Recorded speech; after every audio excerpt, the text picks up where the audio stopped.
So this is how my Airbnb clients are scaling and growing their whole portfolio utilizing 0% interest business credit cards. Everybody knows one of the most expensive parts of running an Airbnb business is furnishing each property. This is aside from purchasing the property. Some people are doing Airbnb arbitrage and just renting, but you still need to furnish the property. I've talked to a lot of my clients, and some of them spend $10,000, some spend $15,000, $20,000, and even $25,000, depending on the size of their Airbnb, where it's located, and what level experience they want their guests to have. This is all typically cash out of their pockets or money on their personal credit cards to get this done. And when you're utilizing your own money like that, it could take months of renting your property out to pay those back down so that way you can get your second property or your next property. Imagine having $100,000, $200,000, $250,000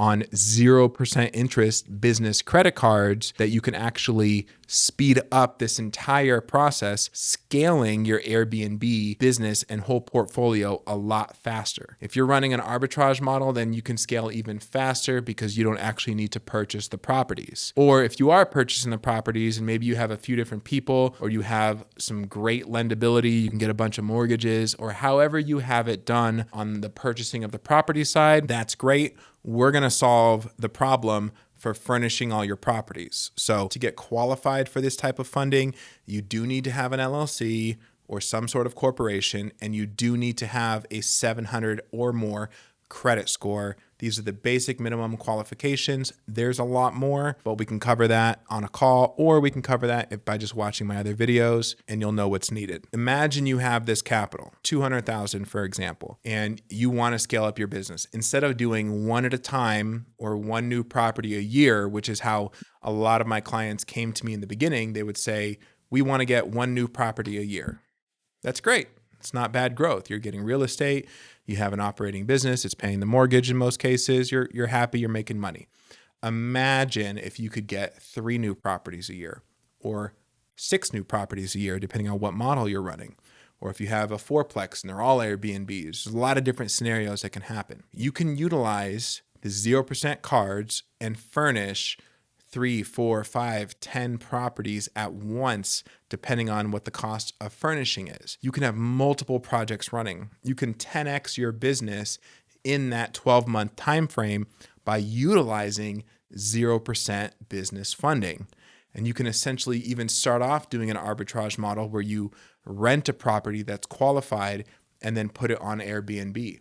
This means you're not getting a mortgage, you're not taking on the whole cost of the house, but you're making money off of somebody else's property. You still need to pay them rent. However, everybody knows the Airbnb model can make more money. If you're someone that's buying them or even using creative financing, or maybe you're doing the 30-day stay model where you're renting out to traveling nurses or business professionals for a minimum of 30 days or more, you definitely want to have your Airbnb have top amenities. You want to have new furniture. You want to have clean sheets, clean bedding. You want to have new cookware and new dishes and TV with Netflix and all the Apple TV and all the different things that the creature comforts that we have when we use an Airbnb. If you're like me, you've stayed at really amazing Airbnbs and you've stayed at not so amazing Airbnbs. And I'm going to give you an example of both. The first one is a not so great one. We took a trip to Miami, stayed in South Beach, looked great on the photos for the Airbnb, but when we got there, I wouldn't wish anybody to stay at a place like this. The place had roaches everywhere, which I guess is a problem in Miami, but still shouldn't be our problem.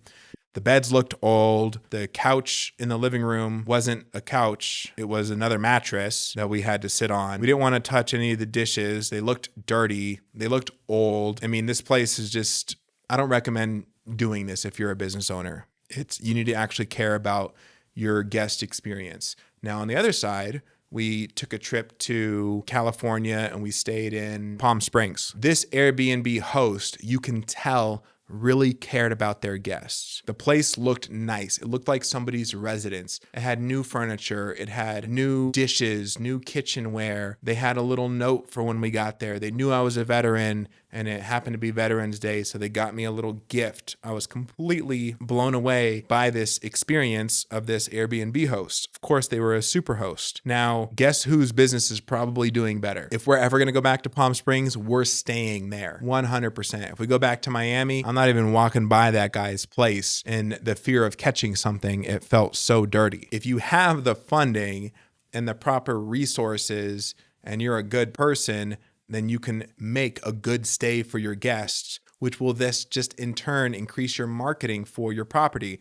because anybody else that's knows them is going to want to refer your property to them. Take care of your business. It's yours.